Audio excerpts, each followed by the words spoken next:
A paz do Senhor, gente! Hoje nós vamos ler Hebreus capítulo 9. Olha só, Hebreus. Antes disso, eu quero que você curta a minha página, isso mesmo, aqui no Facebook, meu canal no YouTube, tá bom? Tá cheio de palavras, gente, muita coisa linda para honrar o nome do Senhor Jesus, tá?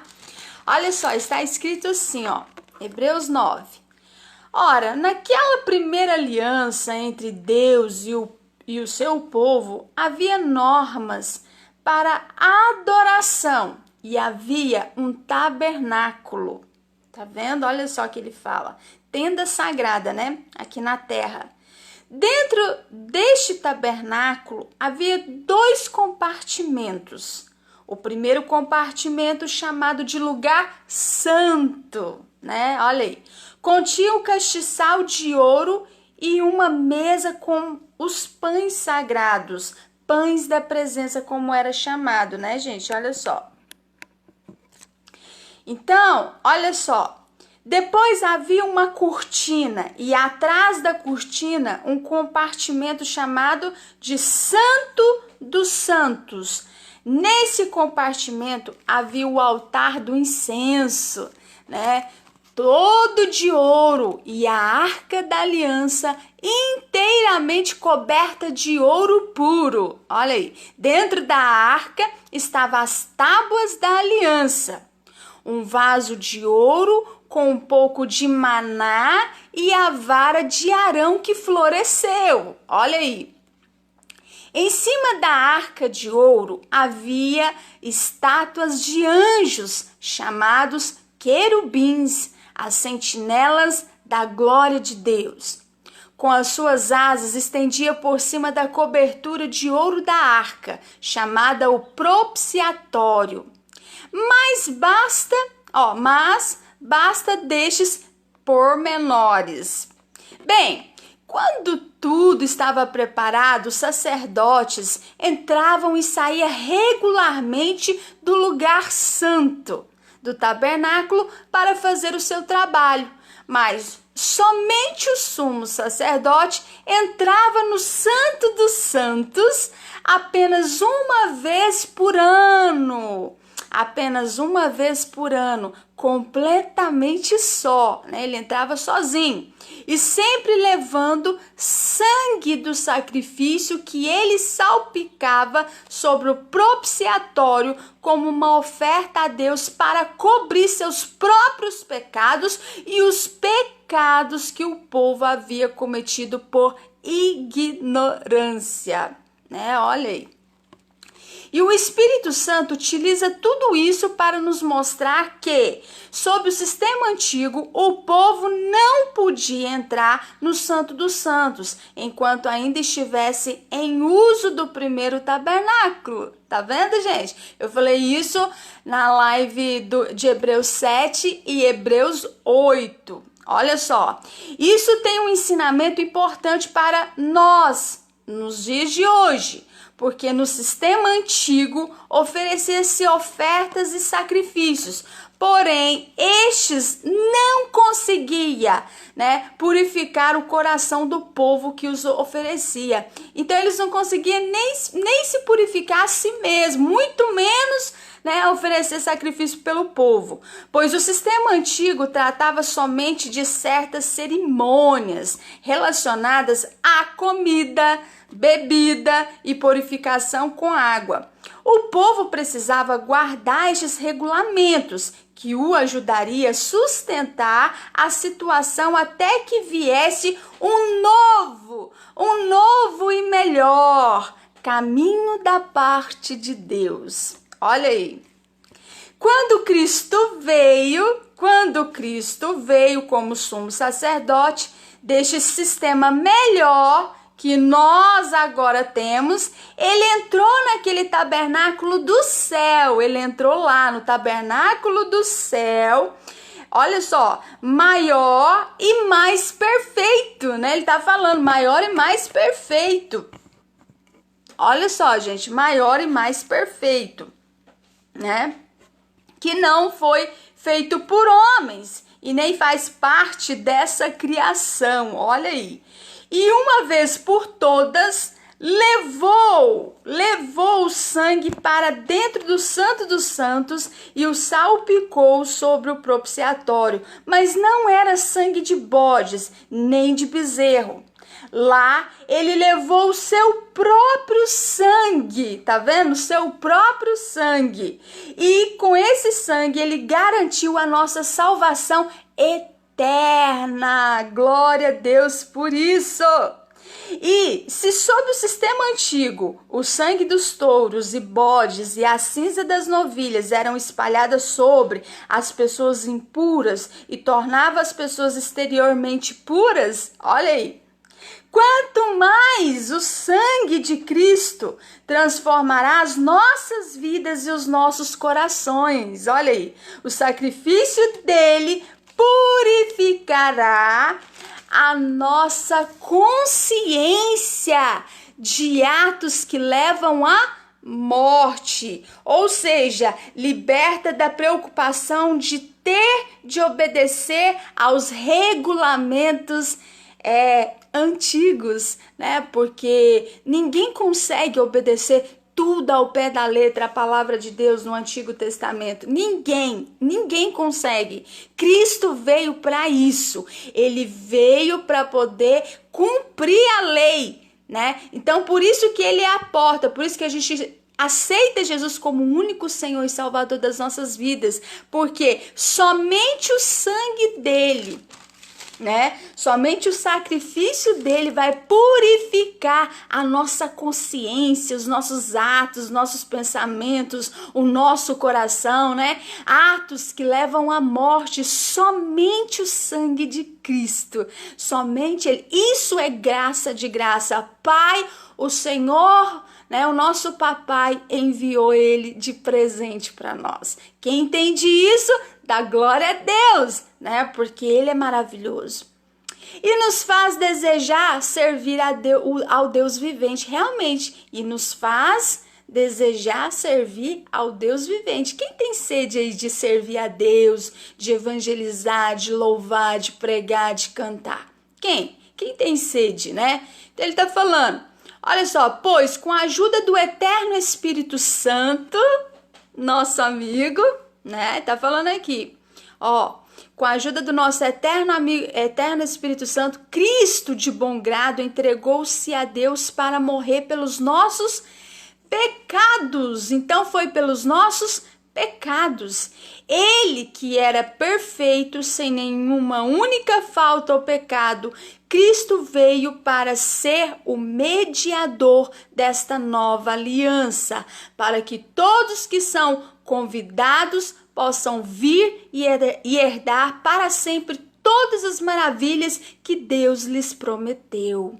Olha aí, porque Cristo morreu para livrá-los do castigo dos pecados que eles tinham cometido enquanto ainda estavam debaixo da primeira aliança. Gente, que conhecimento! Renovou o entendimento? Olha só, Cristo veio para ser o mediador desta nova aliança, para que todos que são convidados possam vir e herdar para sempre todas as maravilhas que Deus nos prometeu, né? Porque Cristo morreu para livrá-los do castigo dos pecados que eles tinham cometido enquanto ainda estava debaixo da primeira aliança. Olha, isso é tremendo, né? Agora, se alguém morrer e deixar um testamento, uma relação de coisas a serem doadas a determinadas pessoas, quando ele morrer, ninguém recebe nada até provar que a pessoa que escreveu o testamento está morta, né? Olha aí, o testamento só começa, gente, o testamento só começa a ter efeito depois da morte da pessoa que o escreveu. Enquanto ela ainda viver, né, estiver viva, ninguém pode utilizá-lo para obter nenhuma daquelas coisas que ele lhe prometeu. É por isso que o sangue foi salpicado antes mesmo que aquela primeira aliança entrasse em vigor. Depois que Moisés deu todas as leis divinas ao povo, tomou do sangue dos bezerros e bodes juntamente com água e salpicou o sangue sobre o livro. Olha aí, sobre o livro da lei e sobre todo o povo, usando ramos de plantas de isopo e lã escarlate para salpicar, dizendo: este é o sangue que marca o começo da aliança entre vocês e Deus, a aliança que Deus mandou que vocês obedecessem. Tá vendo? E, do mesmo modo, salpicou o sangue sobre o tabernáculo e sobre todos os utensílios, né, usados na cerimônia. De fato, podemos dizer que sob a antiga aliança, quase todas as coisas eram purificadas com sangue. E, olha isso, e sem derramamento de sangue não há perdão de pecados. Olha, eu vou repetir. Sem derramamento de sangue não há remissão de pecados. Tá vendo? É por isso que essas coisas aqui na terra e tudo quanto se acha nela, tudo copiado das coisas que estão no céu, tinha de ser purificadas dessa maneira, salpicando tudo com o sangue de animais. Mas as coisas reais do céu, das quais essas daqui de baixo são simples cópias, foram purificadas com oferta muito mais preciosas, muito mais superiores, né? Porque Cristo entrou no próprio céu a fim de aparecer agora diante de Deus em nosso favor. Não foi no lugar terreno de adoração que ele fez isso, porque aquilo era simplesmente uma cópia do templo real que está no céu. O tabernáculo era uma cópia, né? Uma cópia do templo real que está no céu. Não, porém, para se oferecer muitas vezes, né? Como o sumo sacerdote aqui na terra oferecia o sangue de animais anualmente no Santo dos Santos. Se isso tivesse sido necessário, então Cristo teria de morrer muitas vezes, né? Ele teria de morrer muitas vezes, desde o princípio do mundo. Mas não. Quando chegou o tempo certo, determinado por Deus, ele veio uma vez por todas, a fim de afastar para sempre o poder do pecado mediante o sacrifício de si mesmo. Então, o pecado não tem mais domínio sobre as nossas vidas. O pecado não pode dominar o meu coração e não pode dominar o seu coração. Quando Caim estava pensando em matar Abel, Deus disse para ele: olha, observa, o pecado jaz à porta, mas convém você dominar. Hoje, pelo poder do sangue de Cristo, né, que ele fez afastar para sempre o pecado, só se você quiser. Se você quiser pecar gratuitamente lá, falar, não tô nem aí, aí sim, aí você tá sendo voluntário, você tá pecando sabendo, isso é pior ainda. Mas quando Deus falou isso para Caim, olha, o pecado jaz à porta, mas convém você dominar. A gente tem em Cristo, no Espírito Santo, o poder de dominar o pecado. Sabia disso? Eu não vou fazer isso porque a Bíblia, que é a palavra de Deus, que foi o Espírito Santo que escreveu, me disse para eu não fazer. Então eu não vou ter que esperar Deus falar comigo 1, 2 ou 3 vezes sobre esse assunto. Não, já está escrito, o Pai deixou escrito que é pecado, então eu não vou fazer. Né? Por quê? Porque o sangue de Jesus purifica a minha consciência de atos que me levam à morte, porque o salário do pecado é a morte. Então, eu não vou fazer isso porque também Deus já me afastou. Eu já sou liberta do poder do pecado. O pecado não tem poder sobre mim, só se eu quiser. Só se eu falar sim, eu quero. Aí sim, eu tô indo em desobediência com Deus e com a palavra de Deus. Falar assim, mas é porque minha carne é fraca, porque isso? Não, não tem nada disso. Jesus morreu, derramou o seu sangue lá na cruz do Calvário para te libertar, para afastar para sempre o poder do pecado da sua vida mediante o sacrifício dele na cruz do Calvário, né? E também o que? Purificou a sua consciência de atos que te levam à morte. Então você só peca se você quiser, porque aí entra o livre-arbítrio e Deus não vai entrar na sua escolha, né? Se você quer pecar, Deus não pode fazer mais nada. Agora, se você quer ser filho de Deus, né, e viver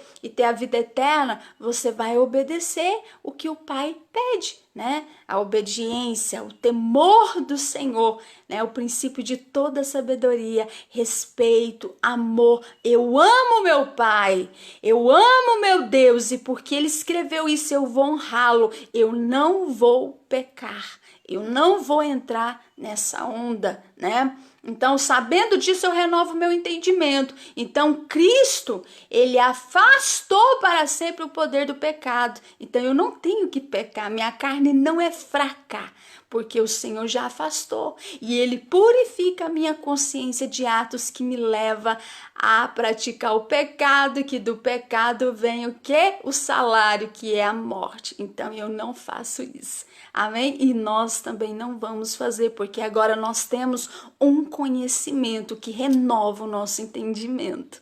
Amém?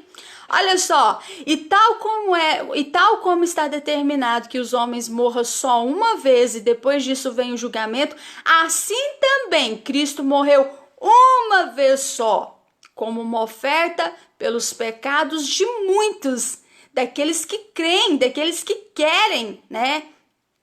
E ele virá de novo, porém não para tratar dos nossos pecados novamente. Dessa vez, ele virá trazer salvação a todos quanto estão pacientemente esperando por ele. Então, Cristo veio uma vez para o quê? Tirar o pecado, né? Para perdoar os nossos pecados. Ele veio para que afastar o nosso pecado, livrar dos pecados, libertar a gente de pecado. E da segunda vez ele virá para nos salvar. Amém, gente? Esse foi o capítulo 9 de Hebreus. Que Deus abençoe sua vida em nome de Jesus Cristo. Tchau, tchau, gente. Fica com Deus.